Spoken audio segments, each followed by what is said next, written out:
Today we'll be, as Josh very kindly said, we'll be talking about Anthony Woodville and Francis Lovell and how they connect to Richard III, his reign, and obviously his role as Duke of Gloucester as well. To start off with, we'll start with Anthony Woodville, and then Michèle will pick up with Francis Lovell afterwards. Anthony Woodville was the eldest son of Richard and Jaquetta Woodville.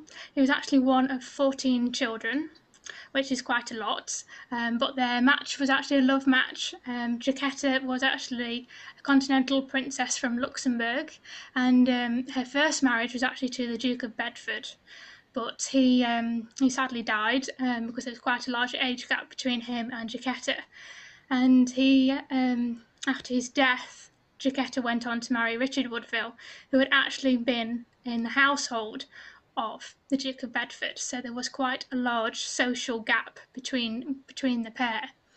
So they was quite seen as a scandalous marriage, despite it obviously being a love match, because Jaquetta had married quite a way below herself, because really at that point Richard Woodville was only a knight.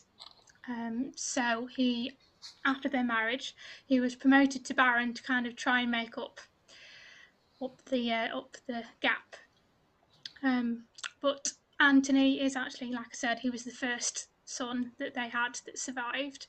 There was a previous son called Lewis, but he didn't last beyond infancy. And this is actually the only contemporary image that we have of Anthony Woodville, because despite the fact that their family later grew in significance following his sister Elizabeth's marriage to Edward IV, they were still fairly low in the pecking order. They were classed as gentry, probably more upper gentry than lower gentry, almost peasantry that has been classed before. But that's possibly one of the reasons why you don't see a lot of paintings about the Woodville family. And this particular image is actually taken from a book that Anthony himself translated, which we will later see later on in the talk.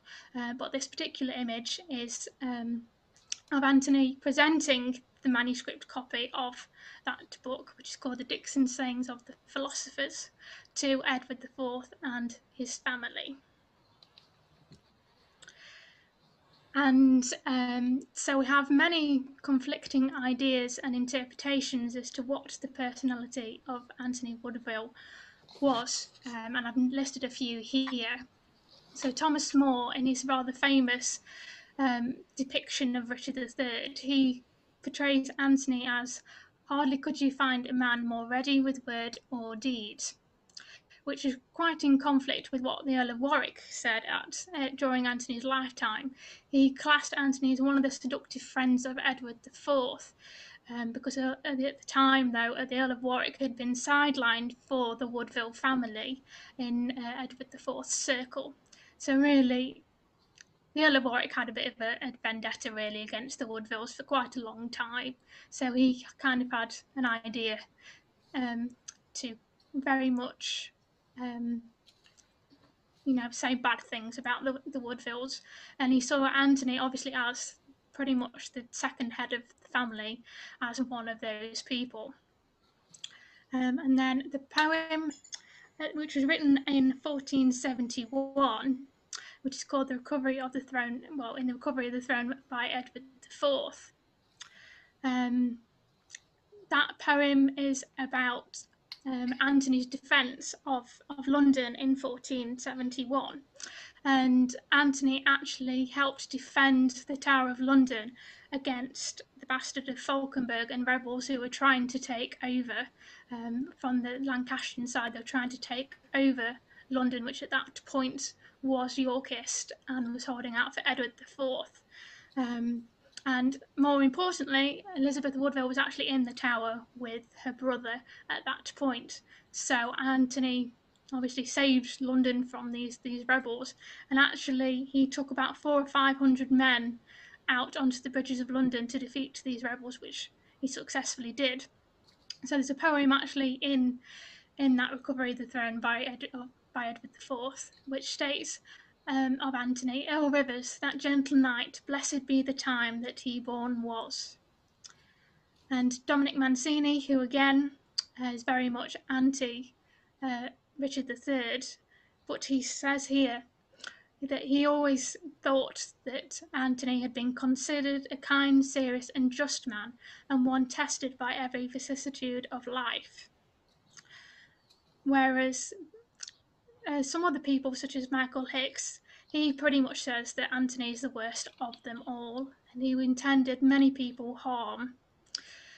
And Linda Pigeon, who actually is one of the only other people that is focused mainly only on Anthony rather than the whole Woodville family, she said in her, she's done a 2-part journal for the Ricardian, of just on Anthony and his life. She does admit that his life appears to have been full of contradictions, and it was possibly full of all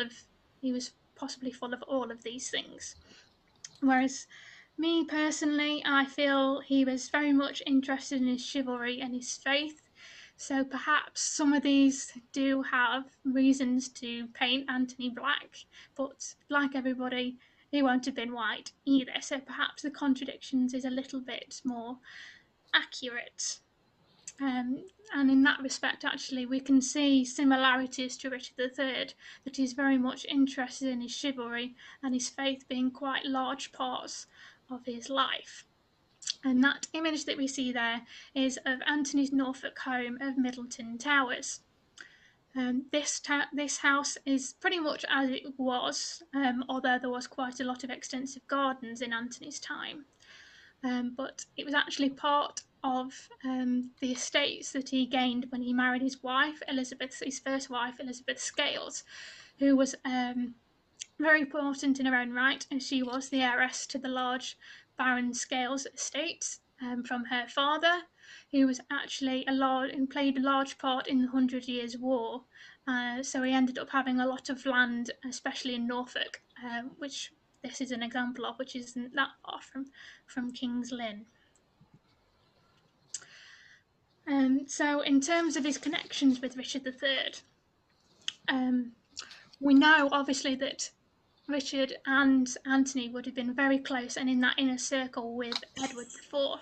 So they'd have known each other pretty much from the marriage between Elizabeth Woodville and Edward IV. So from that, we know that they'd have been fairly in contact with each other. But the main instance that we have documented of them having quite a lot to do with each other was after Edward lost his throne back again to the Lancastrian Henry VI. So when that happened and Henry VI regained the throne, Edward and a lot of his inner circle, they went into exile, first to The Hague in October 1470, and then they went to Bruges. So that was Edward IV, the future Richard III, his brother, the Duke of Gloucester, Anthony, probably his best friend Hastings as well as some others.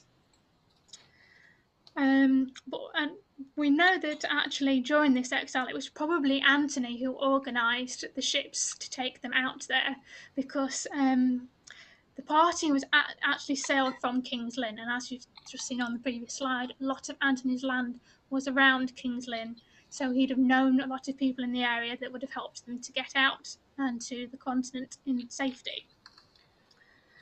And whilst out there, we know that they spent time with Edward IV's sister, Margaret of York, who became the Duchess of Burgundy when she married Charles the Bold, the Duke of Burgundy. And we know that they spent time in the Burgundian court there. But mainly, they, especially Anthony, because they did probably spend their exiles in slightly different places. But we know that Anthony actually spent his time with Louis, the Lord of Grethus, who actually had the largest library in Burgundy at that point. Possibly, people have argued even possibly the most extensive library in Europe at that point. And not just Edward, but Anthony and Richard all had very keen interest in books at that point, because books were very much a sense of status. If you could own a book, at that point because they were not printed regularly. They were actually handmade still at that point, really. So they were a large part of society for the upper classes at that point. So it was kind of seen as a showing off your wealth thing to own books at that point. But we know that Edward actually really wanted to expand his library. So he would have found it very interesting to know of the library culture, the book culture that was existing in Burgundy at that point. And so we can assume quite easily that this is when Anthony Woodville and the English court became first connected with William Caxton. And William Caxton was actually a book printer at that point. He was one of the earliest book printers that we know of. So he actually had a printing press, which was a fairly new invention at this point. And he was actually already printing books under the patronage of Margaret of Burgundy. So it is quite plausible that they'd have been introduced through that patronage. And it's a patronage that carried on up until William Caxton actually decided that he was going to move to England, which again seemed a little bit funny after his meeting, possibly, with the English court. We will go on to that because there is a little bit more into that later on. But the other connections with Richard III that we know that Anthony had was that they were both injured and fought at the Battle of Barnet in April 1471. Sadly, we don't know exactly what extent their injuries were because it is not recorded. It's just recorded that they fought and that they were injured at that battle. But I'm assuming that as there was no more serious report, that hopefully it was just flesh wounds. And both of them were also known to have been part of the royal party on pilgrimages to Canterbury and Walsingham, which is very important at that point, as just to reiterate that both Richard and Anthony were very much into their faith at this point. Yes, it was a faith-driven society, but there are certain things in both Richard and Anthony's life that show that this is very much an important thing to them, because they very often gave money to religious institutions for buildings, for upkeep, and also for paying for prayers of both them and their family upon their death. Now back to the man of letters type thing that we were just talking about. So we know that Anthony inherited a love of books from his mother, because Jaquetta obviously was at that point. She had possibly gained some books from the French court whilst she had been the Duchess of Bedford, as the Duke of Bedford was actually out looking after France whilst Henry VI was in his infancy. So we know that there are some books that were owned by Jaquetta that came from France, and quite probably this is something that Anthony inherited from his mother. So the relationship that Caxton and Anthony probably started out in Burgundy was continued when we have Caxton deciding to move his printing press to Westminster. Now, the decision for this is probably not quite so random as we may now think, as we see that Westminster is very much about government nowadays. Yes, it was then, but there was also a royal palace, and the two were very much intertwined in those days. So we can see by Caxton's decision to move his printing press to Westminster that he is directly saying, this is who my audience will be. He knows that there is quite a cyclical relationship with this audience, because not only will they be his audience, the people buying his books, there will also be the people probably giving him the money to be able to print and produce these books. which obviously at this time it was still quite an expensive process because it was still so new. And at that point, because it was so new, you had to spend years training people to be printing apprentices. So we know that whatever the relationship, wherever it came from, that there was actually a working relationship between Anthony Woodville and William Caxton, because Anthony Woodville ended up being a translator for William Caxton. So this proves really that the two decided that they wanted a relationship that meant patronage, but also translation, so helping with the creating of these texts, which is very helpful for Caxton because that's his way that he needs to get into royal circles to be able to get his audience base up. So the main thing that connects them is the fact that they are both William Caxton's previous texts, and through the interest that we know Anthony Woodville had, that there's very much a theme running through the texts that they choose to do with one another. And that is that they usually focus on chivalry, morality, adventure, just the kind of thing that you would probably expect from medieval knights, really.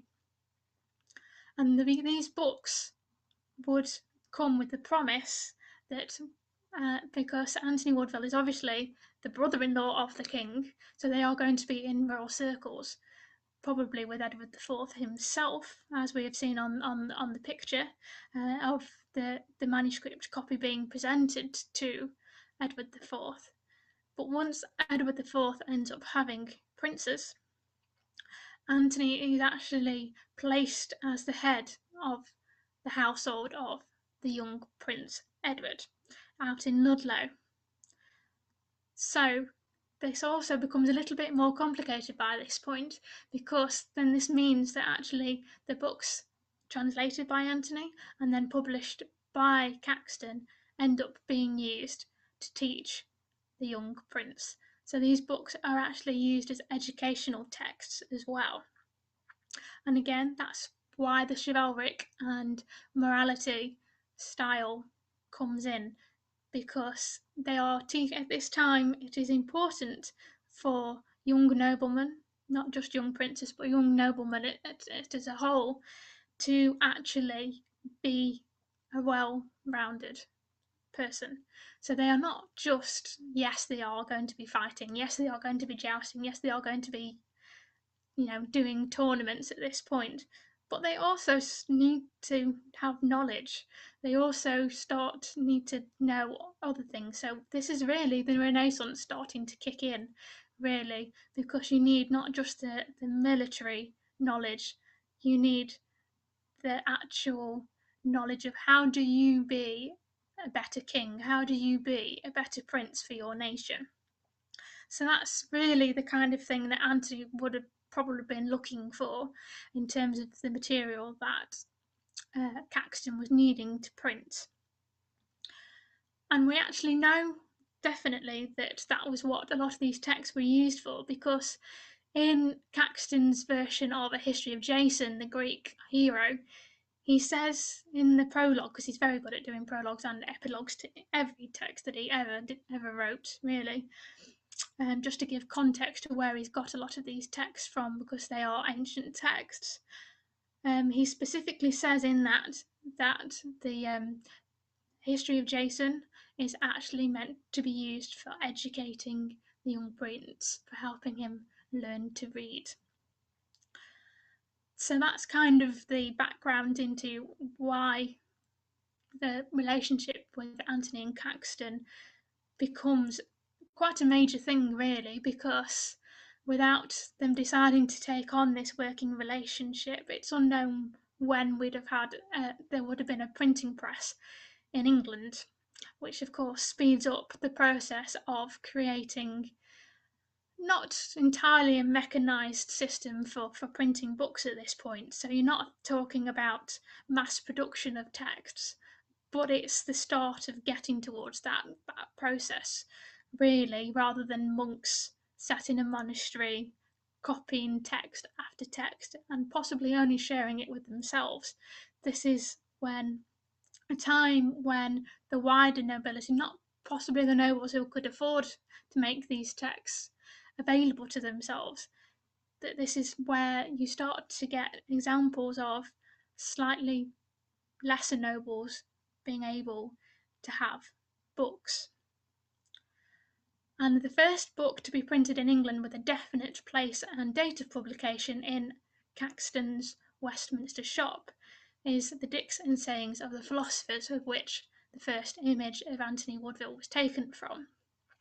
And this is actually it is taken from Anthony's translation of various different ancient sayings and morals, all sorts of stories from the ancient philosophers. And that was printed in 1477. So we know roughly that is probably guessing a year or two before was when Caxton moved over to Westminster. And what's important about this is the fact that Anthony actually uses this text to say, this is the well-rounded person that we want. If you read these texts, take it in. That's what we want. But the thing that I find the most interesting is, and we know this happened because Caxton actually mentions it in the epilogue when he explains that it's Anthony Woodville's translations of these sayings, that any misogynistic language was purposely taken out of any of those texts, plainly because Anthony Woodville said, I don't agree with it.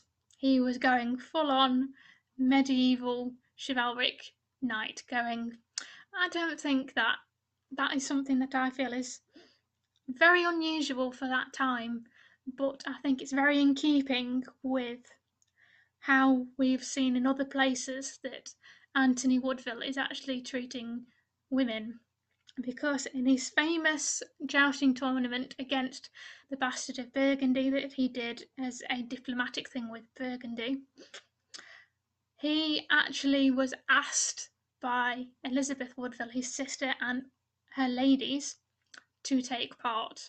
And there was a whole big thing of women pretty much flocking around him, to be honest. I think Anthony Woodville very much appreciated the women in his life, whether they were other members of the court, members of his own family. Sadly, we don't have much information as to how he treated his own wife, other than the fact that we know that they did spend some Christmases at court together, but possibly even his own wife.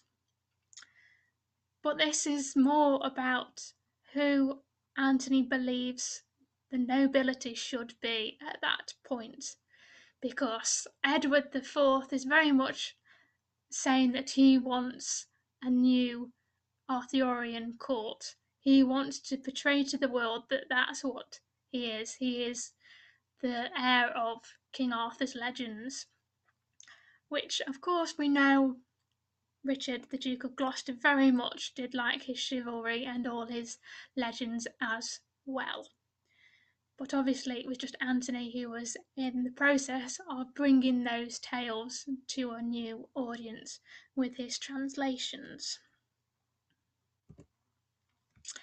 I'm sorry I couldn't actually get a better quality version of this picture. But this is actually a book that's in the British Library by the French female poet Christine de Pizan. And this is actually a collected work, so it's a bit like a greatest hits, I suppose, or the Book of the Queen, because it was actually presented to the French Queen, who at that time, Christine de Pizan was very much possibly the kind of woman that we've just heard Anthony liked to write about. Because Christine de Pizan actually took up poetry after her husband's death as a way to make money for herself. So this book actually originated in Jacquette's collection. We assume, as I said, as it was actually written for the Queen of France at this point, as some point that's how it's ended up in Jaquetta's possession, is that she's got it from the French Queen, through probably, her role as Duchess of Bedford. And then we know, actually, well, we can't see it very well on there because it's very, very tiny, but Jaquetta's signature actually is on that page. Now, here where it says Newly Vault and then it says Rivers, this is actually Anthony Woodville's signature himself. So we know that Jaquetta passed this book on to Anthony. So again, this is possibly where he's got his love of books from. And obviously, out of all of her children, her 14 children, I think Anthony would have been the most appreciative of receiving a book. But most importantly, in this very squiggly writing over here, that is actually the signature of Louis, the Lord of Grethus, who we know Anthony stayed with in exile in Burgundy. So at some point, this book has been passed on from Anthony to the Lord of Grethus.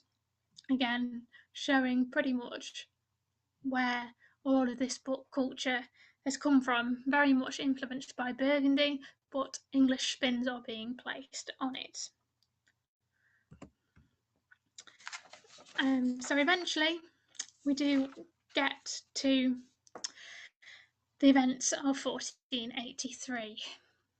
So Edward IV has just died, and leaving his son Edward, the future Edward V, as a very young boy, but not old enough to become king himself. And obviously he's been held at Ludlow, it is his house, the Prince of Wales household there. But to have a coronation, he has to make his way to London. And this is where people usually remember Anthony Woodville from. The events of 1483 leading up to the reign of Richard III being announced. So we know that obviously the road taken from Ludlow ended up in Northamptonshire. Traditionally, it is said that Richard, then still the Duke of Gloucester, met Anthony and the rest of the household travelling with the young prince at Stoney Stratford, which is just south of Northampton. But the excuse is that even though they agreed to rendezvous at Northampton, the excuse is that there was not enough space for all of the men from either the retinues of Anthony and the Prince or Richard to meet in Northampton. Although Northampton was a very large medieval town at that time, very much reliant on the shoemaking trade. So I'm not entirely sure why, if they did go to Stoney Stratford, why that was chosen, because Stoney Stratford was pretty much a very, very tiny village at that point. So as to why you'd go there and say there was not enough accommodation in Northampton, I'm not sure. But actually, Annette Carson has actually written quite extensively on this, and I actually attended a talk of hers on this subject not long ago. And she's got a very complicated theory, which hopefully there is a blog post link shared, which will explain that in full detail at some point. But the basics of it is that she believes that, yes, there was the agreement to meet at Northampton, but actually, surely they probably would have sent Edward V on to Grafton, which was the Woodvilles' main estate, which wasn't that far from Northampton. So, if that's true, Anthony probably stayed behind and said to Richard what was going on. However, they met as friends, and things changed the next day. Very, very oddly, I feel that it seemed to coincide with the arrival of the Duke of Buckingham. So, as to whether the Duke of Buckingham had said something to change the atmosphere, or some information had come out at that point, which made tensions hard and whatever, I'm not entirely sure. because sadly there isn't really any definitive proof as to what actually happened. All we know is that it is believed that Anthony had journeyed with around 2,000 retainers during this journey towards Northampton, Stoney Stratford. The excuse that has been given is that there was actually talks of a Woodville plot, as weapons had been found with the Woodville coat of arms. Again, that's that is what is suggested, but really, the people who are actually really blamed for that is Elizabeth Woodville and their eldest son from her first marriage, Dorset, who arranged a sort of failed resistance. So that was sort of seen as a proof of any Woodville plot. So really, was there any or was there not? I kind of agree with Annette Carson that if there was any plot, that probably Anthony Woodville had known Richard for, as we've seen, a very long time by this point. So if there was one, did he know about it? Well, obviously he probably would have done. He was very close to his sister Elizabeth. But as to whether he wanted to have any kind of plot to rebellion is we don't know. Whether he wanted to tell Richard, we don't know. Sadly, we don't really know the ins and outs on that. But as John Ross has said, who was a historian at the time, he said at the time, not long before all of this Stoney Stratford happened, that Anthony was completely willing to nominate Richard as an arbitrator for a dispute he was having, which indicates surely that he thought that Richard was capable of resolving conflict and that they were probably on good terms. Again, things had just changed after Buckingham became involved. And then that meant that Anthony Woodville, Richard Grey, the other eldest son of Elizabeth Woodville, and Thomas Vaughan, a man who had also been part of the household of the Prince of Wales, were arrested. So after the arrest, Anthony was taken to Sheriff Hutton, which was one of Richard III's main bases, so that wasn't really that unheard of, probably. And we know that he actually wrote his will there, but we don't actually know how much of his will was actually enacted after his death. But he probably guessed what was happening, that there was a high chance of him being executed, and that was probably a given once he and the other two were moved to Pontefract Castle. And their execution happened not long ago, actually, at the anniversary. It was on the 25th of June, 1483. And Anthony was executed alongside his nephew, Richard Grey, and his colleague, Thomas Vaughan. The execution orders were conducted by the Earl of Northumberland, although there was dispute whether there was a trial or not. But Richard was a fair man, and I think he very much believed in upholding the law. So I probably believe that there was a trial. I can't imagine that he'd let noblemen be killed without a trial, really. And at that time, if he was trying to consolidate any sort of power or rebuff a Woodville plot, I don't understand why he would have an execution without a trial, as that would be just another thing to put against his name.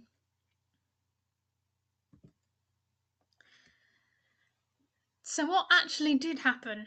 Well, the Crowland Chronicle suggests that the council weren't persuaded of Anthony and his associates' guilt of possible ambush or a plot on Richard.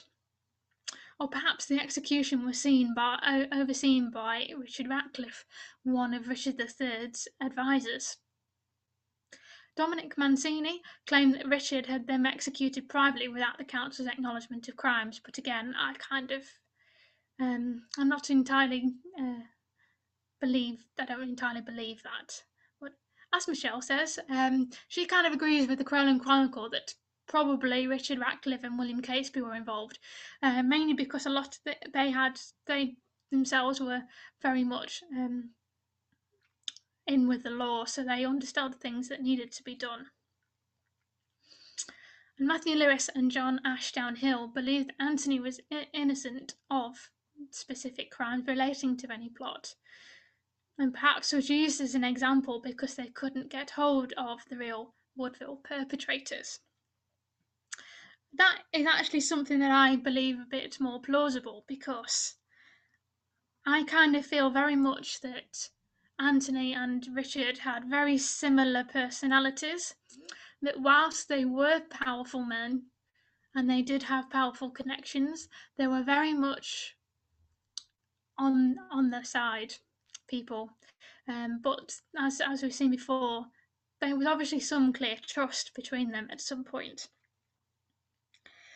Now, supposedly, their bodies were placed into a mass grave, but with no known, place of burial. But again, this is something that doesn't really add up, as we know that Thomas Vaughan actually does have a memorial, at least, in Westminster Abbey. And I have seen that that Richard Grey probably did have was paid for a funeral for him, but there's no mention of what actually could have happened to Anthony. So I'm not really 100% convinced that there was a mass grave. So where does that leave his body to have been buried? Well, in Pontefract there is two possible examples. The one that could be a good one is All Saints Church in Pontefract, which is literally just outside the boundaries of the castle at Pontefract. But sadly, most of that was actually ruined in the English Civil War when the castle was under quite a few sieges, so there's not much of the original church left. The other possibility, if he was buried in Pontefract, is actually St John's Priory, which did have quite high class burials in before, and actually it has examples of actual pilgrimages taking place, and as there was somebody who was executed and buried there that was seen as a martyr. So again, whilst that is a good option, would it have been good when it's already got a history of martyrdom and pilgrimages? Possibly not. But the one that seems to me to be a possibility, which not many people have actually thought of, is actually a Carmelite friary in Doncaster known as Our Lady of Doncaster. Because funnily enough, after Anthony's execution, he was basically wearing a haired shirt, so very similar to monk style clothing, and he was known to wear that quite a lot during his incarceration. And that actually ended up being a relic in the Carmelite friary. No explanation as to why, and sadly we don't know whether it ever survived, because it was the church. The friary was completely destroyed in the Reformation, and there was no known consequence. The one consequence of that is that a lot of the relics were destroyed. So that is a possibility, and it is actually dedicated to the Virgin Mary. And in Anthony's will, he, by the end of it, he said, "Oh, I want this. I want to be buried below the Trent. I want to be buried here." And then he quickly changed it again when he realised he was going to be executed at Pontefract. And in the end, he specifically said, "I just want to be buried somewhere within the sight of an image of the Virgin Mary." So that is a possibility, but as to whether we'll ever know is another question. So that is it for my end. I shall pass you on to Michèle now as she talks about Francis Lovell.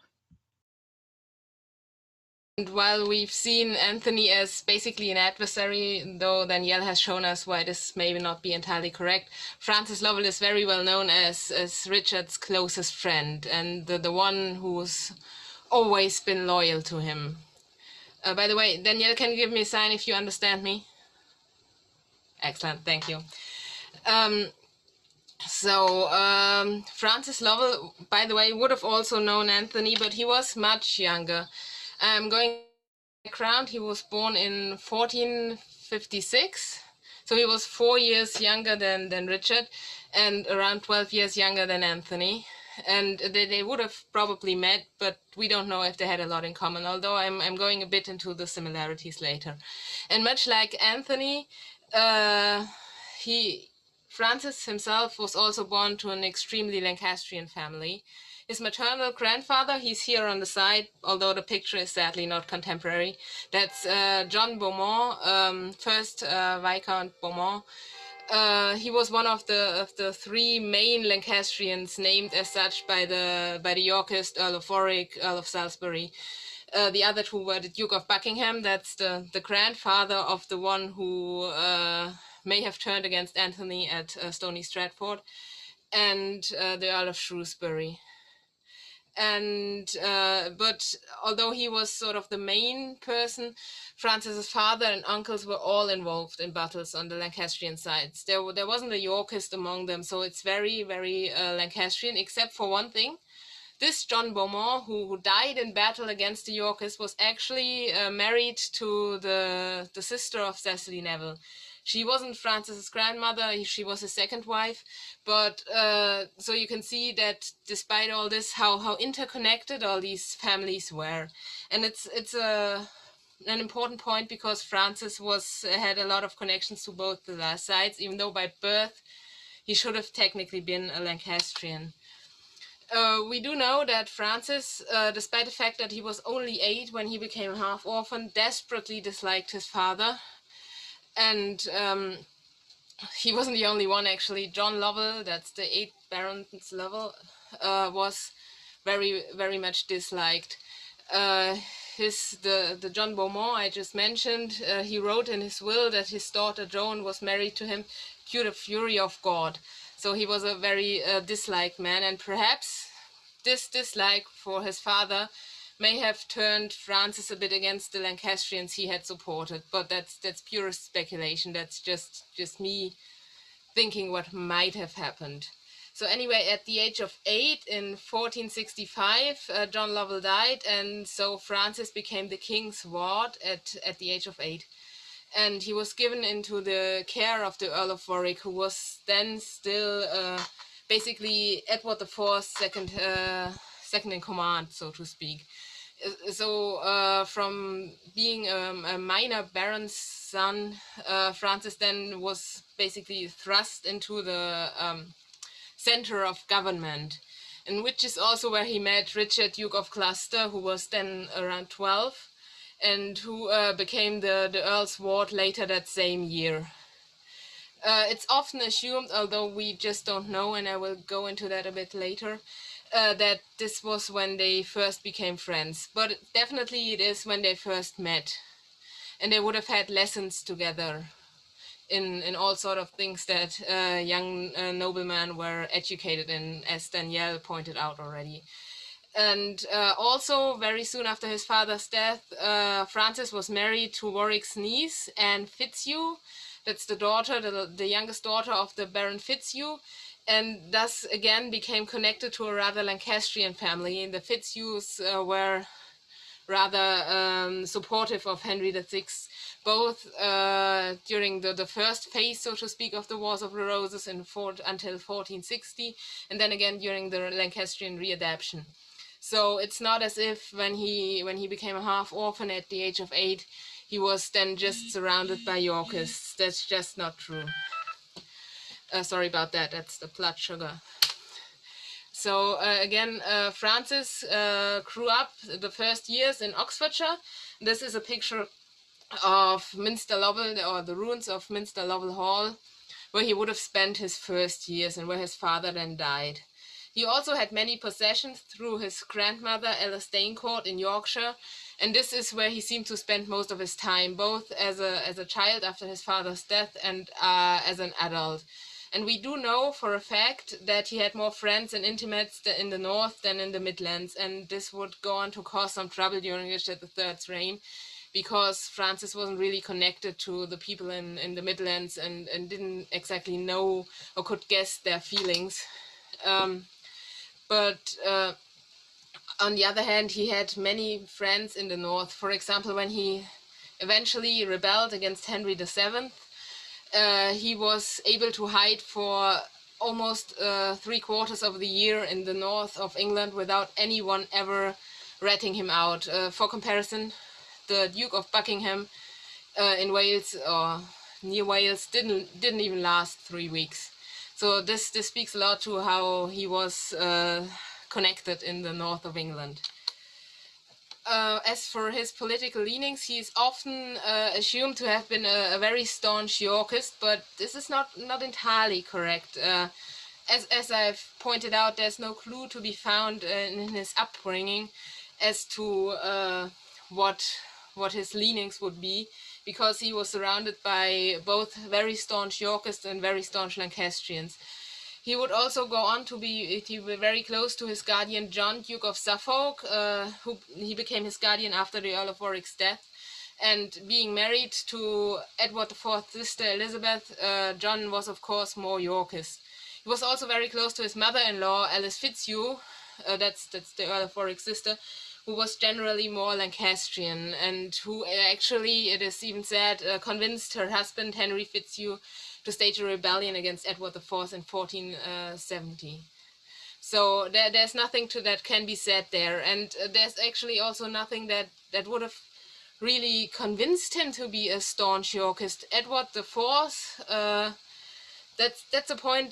Danielle mentioned how the ideals of Edward's court were, and the ideals that Anthony very much supported.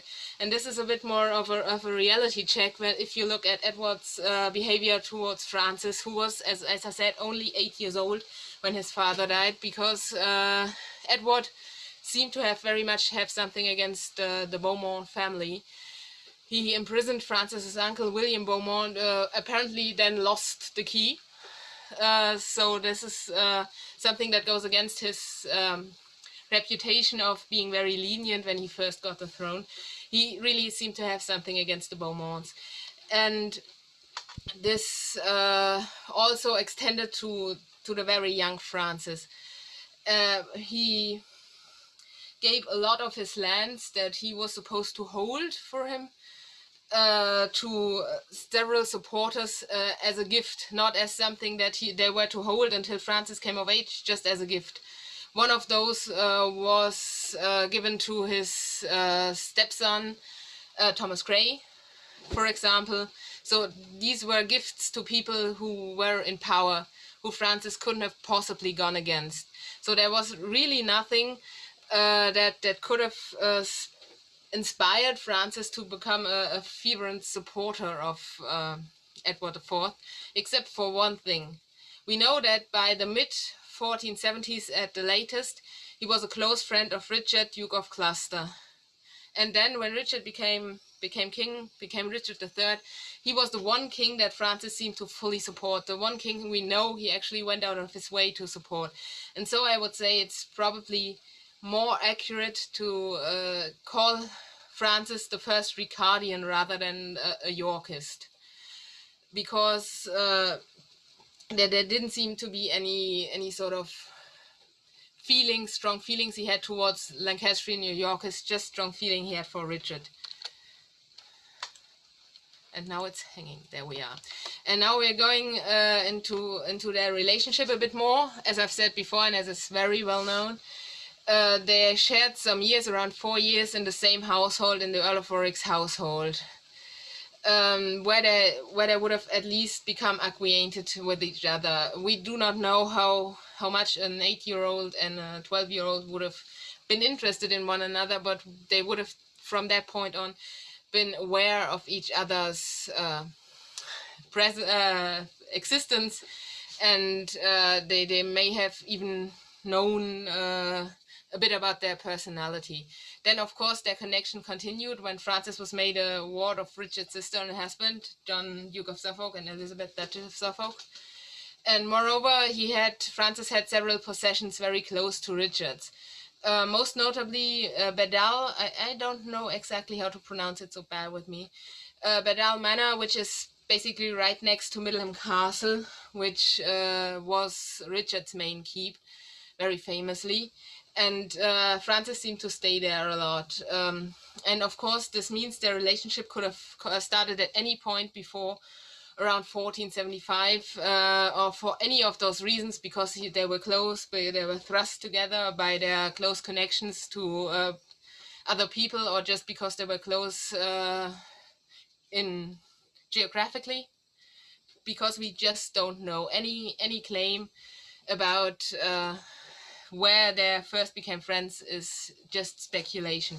But what is interesting is that what little we know about Francis's personality is quite different to what we know about Richard. Both seem to be quite interested in books, as Anthony was, as Danielle mentioned, and both seem to be interested in chivalry, but that's about it. We know that Richard was a bit more extroverted. We have this account of the Sicilian ambassador saying that he didn't even shut up while eating and stopped him from eating because he was talking so much.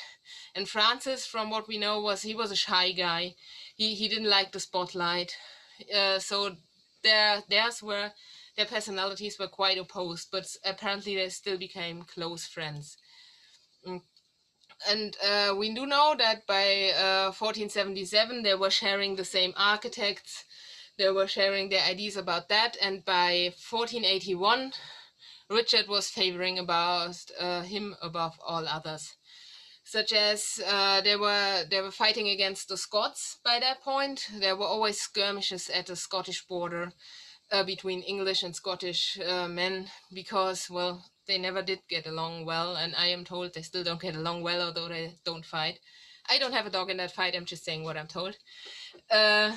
And by 1481, Edward IV had decided that he wanted to conquer the Scots. This wasn't anything new, this had been going on for centuries. But then, because he didn't fight himself, Edward sent his brother Richard to fight there, and a lot of northern lords joined this fight. And this was Francis, who seemed to be considered a northern lord, also was one of the ones fighting. And while they did so, Richard singled him out for favors, such as he knighted him personally, then allowed him the honor to knight others. One of them was the Richard Radcliffe that Danielle mentioned, which is especially interesting because Richard Radcliffe didn't have a lot of connection to Francis at that point, but he did have a lot of connections to Richard. So this was basically Richard allowing Francis to knight one of his own men, just to do him a favor, so to speak. This is particularly interesting because from what we know, Francis was not a keen fighter. His attempts at military actions tended to fail. There's only some we know of, and they're basically all failures. And we know that he wasn't keen on fighting either. We have a letter from him to William Stoner from 1482 saying that he did not want to fight, but he had to for fear of being called a coward. So again, this is not a man who was very interested in some sort of chivalry of fighting and winning for the glory of the country. This was just a man who saw fighting as his sort of regrettable duty, which is another sort of opposite to Richard, who seemed to very much see this as his duty and something honorable to do. It's also interesting that Francis wasn't a very healthy man, and to the point of being unable to fight for much in 1482. Again, this is known from this letter to William Stoner, where he says he has to fight now. This was in June 1482, and he hadn't fought in the month before, and he wouldn't fight for much longer. And he also seemed to be susceptible to stress. And when there was a lot of stress, he tended to drop from the records and seemed to become ill. He was unusually rich for a baron, but nowhere near one of the wealthiest person in England. And he wasn't a favorite of Edward's. I've mentioned this just now. And whenever Francis brought a suit against someone else, for example, he did try to get his lands back from Thomas Grey, for example, and Edward infallibly decided against him. There wasn't anything Francis could do. He just decided against him. this viscountcy that he eventually did receive in just before Edward's death in January 1483. This was almost certainly because of Richard's insistence on this. So what I'm meaning with this is that if Richard wanted to build up support, then Francis was definitely the wrong man to favor. He didn't have anything to offer if Richard was gearing towards some sort of fight, some sort of succession. He was building up for a succession crisis, as is often claimed in the traditional version of events. Francis was just, Richard seemed to like him, that's it. And then when Richard became king, or was fighting to become king, Francis wasn't at all involved in his succession crisis. Not at all. In the thing at Stoney Stratford, often it's assumed he was there. He wasn't. Nobody ever said he was involved in anything, either contemporarily or afterwards. And nor was he ever accused of cowardice because of it. And maybe he was ill again because it was again a very stressful time. But it's notable because his name was barely mentioned at all until Richard of Gloucester became Richard III. And then from basically that moment on, the favors started coming in. He was made Lord Chamberlain. By the way, today is the anniversary of him becoming Lord Chamberlain. That was on the 28th of June 1483. Previous decisions, such as the one with him wanting his lands from Thomas Grey, and which Richard had decided, which Edward had decided against him, were overturned, so they were in favor of Francis. And despite all this, despite the obvious favor Francis got from Richard becoming king, despite the fact that he hadn't even in any way fought for Richard at this point, there was never a single word said against him, not even in the later propaganda against Richard. Francis was just ignored. There was, Danielle mentioned earlier that there were very conflicting ideas about Anthony, that the Earl of Warwick understandably didn't like him.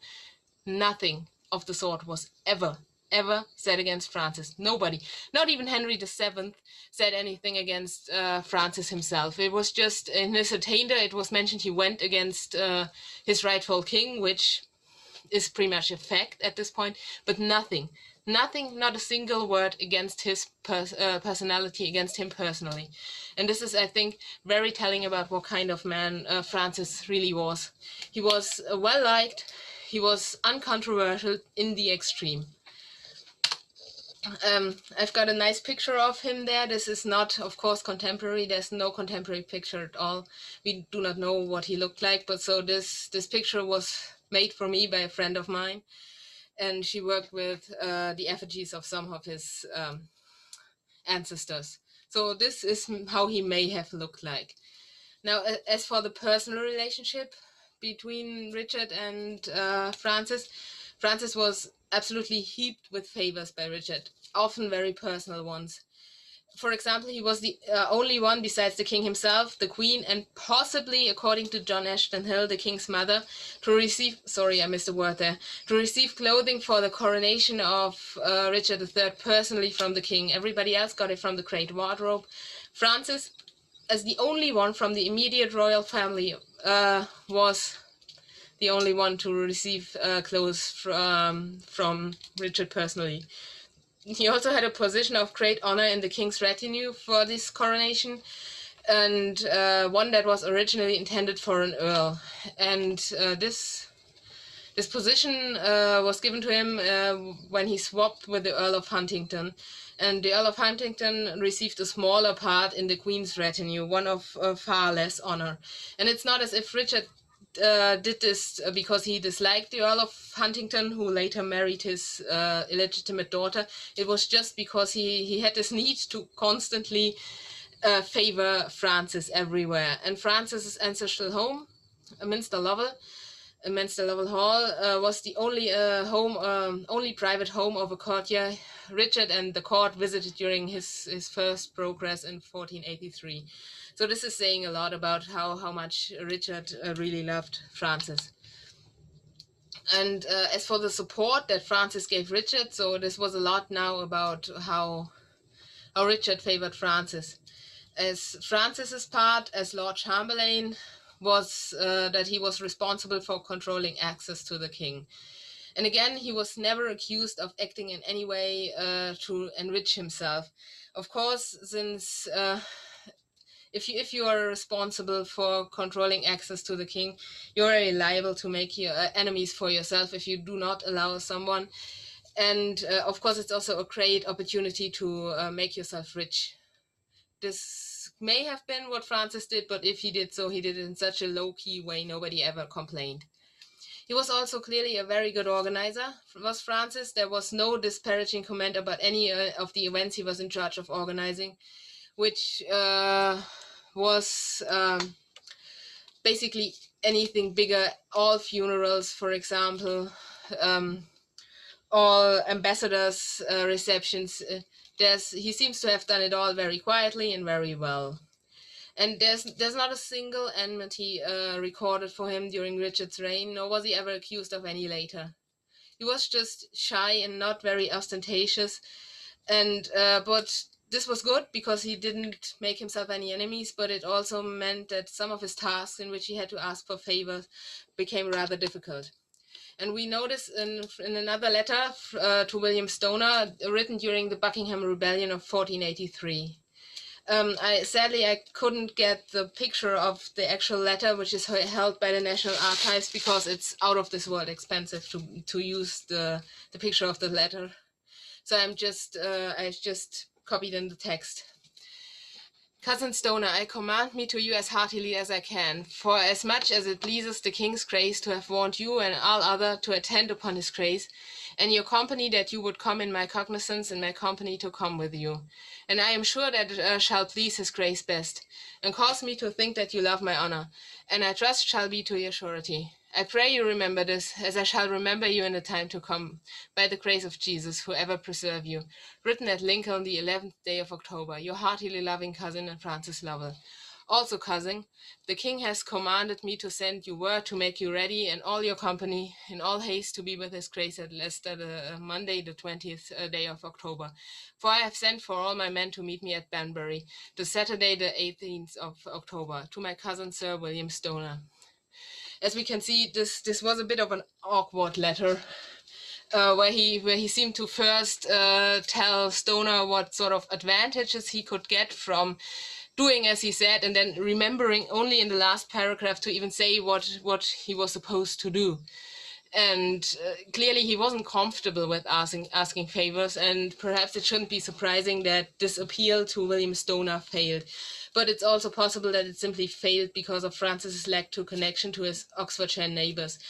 William Stoner lived very close to Minster Lovell Hall, which is probably why Francis was charged in the first place with appealing to him.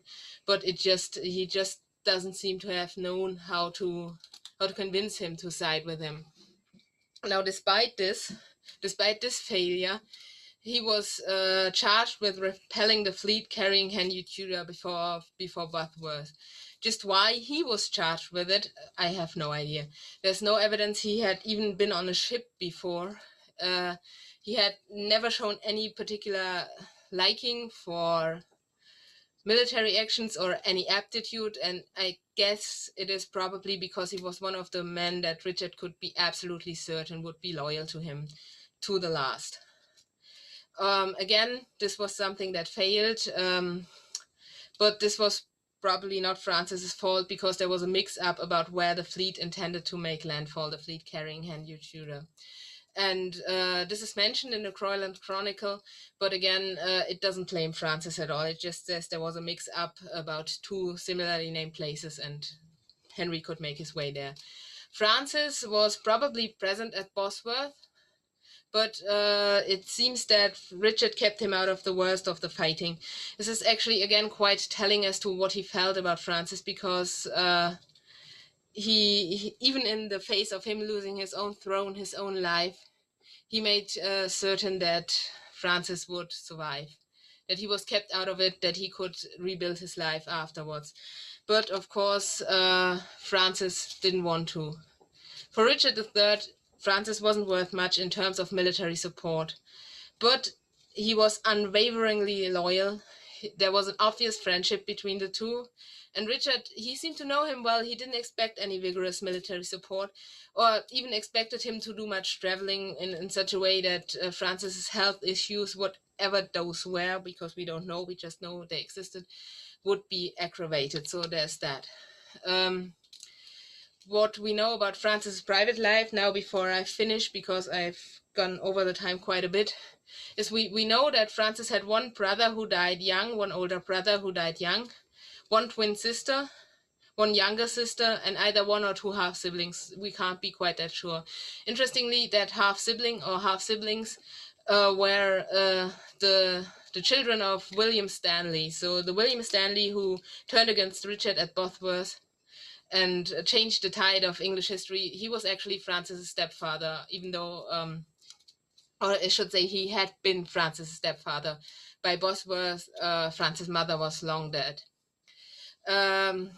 Francis was married to Anne Fitzhugh, that's the Earl of Warwick's niece, and as far as anyone can tell, happily. And it's interesting because Danielle mentioned earlier about the way that Anthony seemed to regard women in a very chivalrous way. Sorry, that's a difficult word. So it seems that Francis, for example, he made an indenture that said that if he died and his wife remarried and had children with another man, then those children that weren't his, but just his wife's, could inherit some of his own lands. So that speaks a lot to as what Francis thought of his wife. It's very unusual, and it's also interesting that he seemed to blame himself for his and his wife's childlessness rather than his wife Anne. We know that Anne had at least one miscarriage. We have evidence of one miscarriage. There may have been more, but sadly they had no living children. Francis was always on good terms with practically everyone. There was one conflict about lands with his wife's aunt, and this was the only recorded conflict, and it was solved by mutual friends. And his personal interests appear to have been architecture and scholarship. So he's perhaps rather atypical for what you imagine the best friend of such a controversial and often also warlike king as Richard to have been. But that's Francis.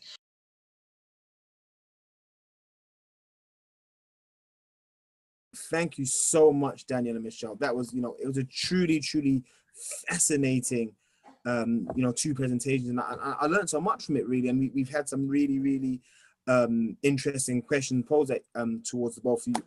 In a moment, I'm going to be asking some questions from the Q&A panel. But, before we go ahead and ask some questions from the Q&A panel, I'd like to ask both Danielle and Michelle some questions of my own, and please feel free to, take the questions as you feel, really. So what kind of started your interest in, King John and this area of medieval history, if you don't mind me asking?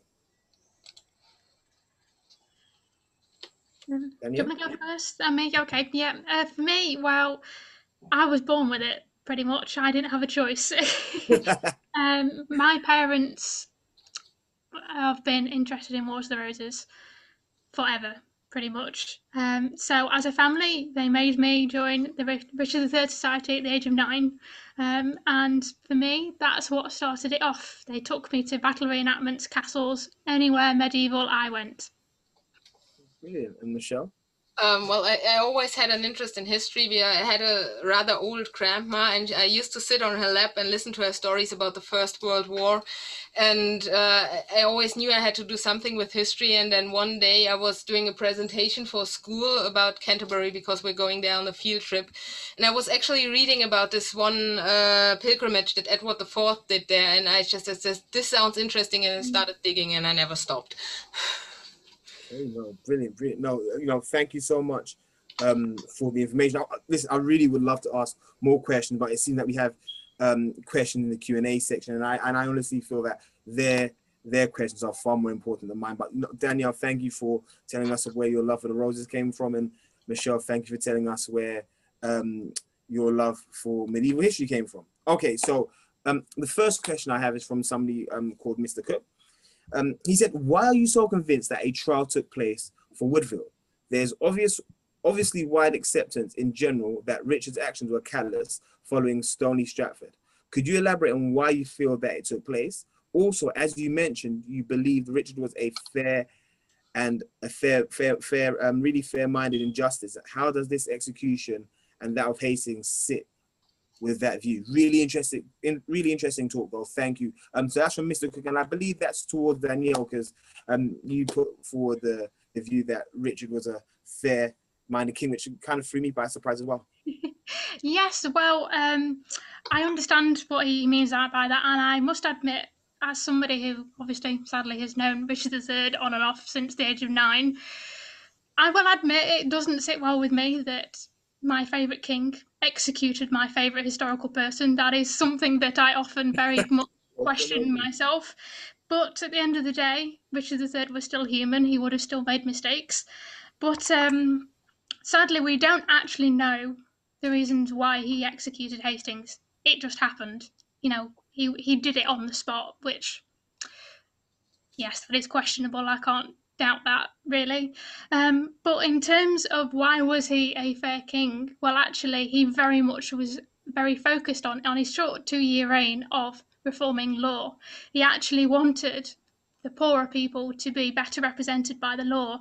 So he actually did quite a few things. He is most known and thought of for reforming bail, whereas it actually was in place already, but he very much made it a bit more of a compulsory sort of thing, that people got bail if that was necessary.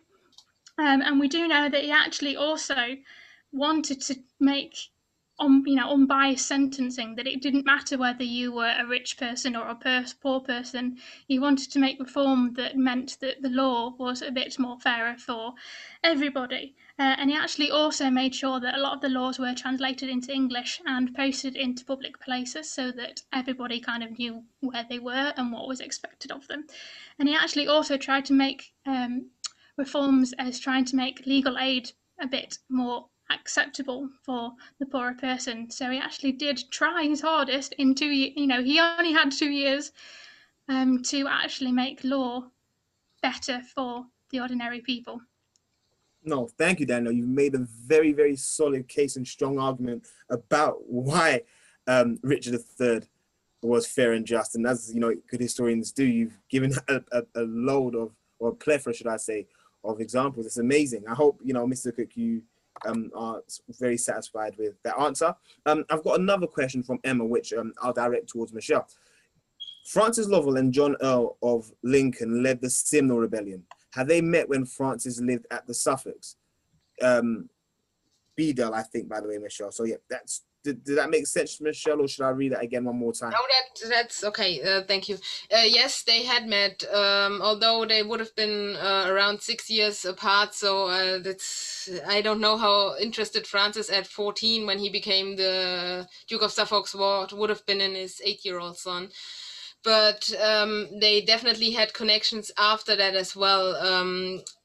The Earl of Lincoln was actually called Richard's friend by the same Sicilian ambassador, who said that Richard wouldn't even shut up when eating.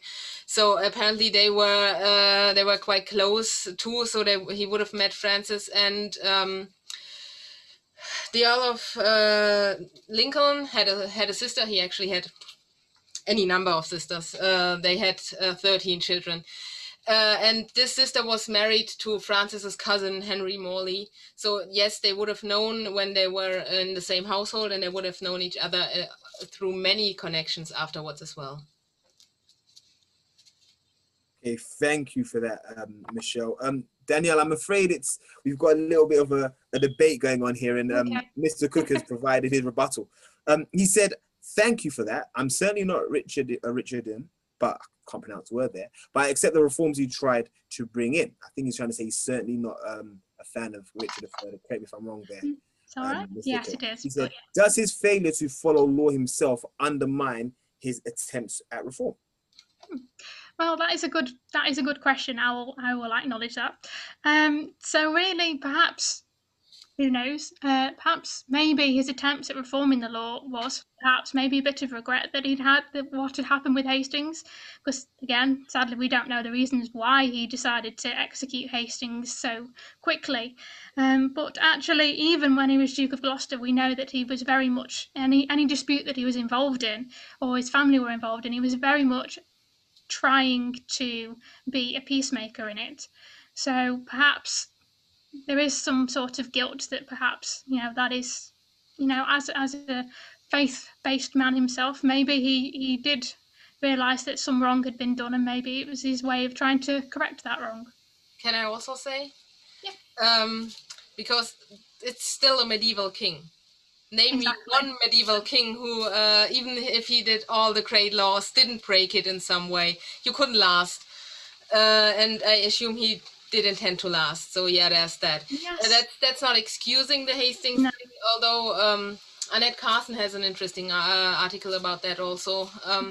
But it's just saying it. You can't expect of a medieval king to have always followed. No.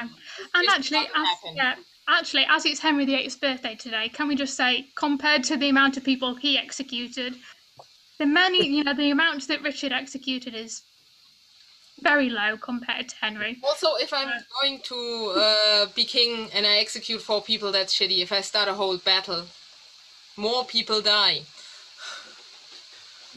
And to be fair with you, I will support you there with the good old Tudor propaganda. They didn't really paint the Lancastrians in a great light, so I take that on board. Question then, let me hold on. I think I've got some more here for you, some more questions. Okay, so Michèle, what do you think happened to Francis after the Battle of Stoke? We don't know, so I'm just speculating now. And I think he went to Burgundy again, where he had started the similar rebellion where Margaret of York, that's Richard's sister, who Danielle mentioned, was still Dowager God, how do you pronounce that? Dowager Duchess. She was still the Duke's widow, and I think he went there and then he died of some wound gone bad. There's some suggestion that he was wounded lightly at the Battle of Stoke, and he wouldn't have been able to have that treated well because he had to be on the run, and I think he died of that shortly afterwards, either on the way to or in Burgundy. Thank you for that, Michèle. It seems that we don't have any more questions. I want to be passing it over to Sean now, but just from myself, I thoroughly enjoyed your presentation. They were both brilliant. I particularly liked the way how you convinced us that the Tudors painted the Yorkists in a pretty unfair light, and that's I think that's an interpretation that should be explored more in secondary school. So thank you, Danielle, and thank you, Michèle. I thoroughly enjoyed and learned quite a lot today. Really hope you enjoyed this recording. Before you go, please just do us one really quick favour and just click subscribe to our YouTube channel. We know it's a chore, but it's going to make such a huge difference to the network as we try to grow. Thank you.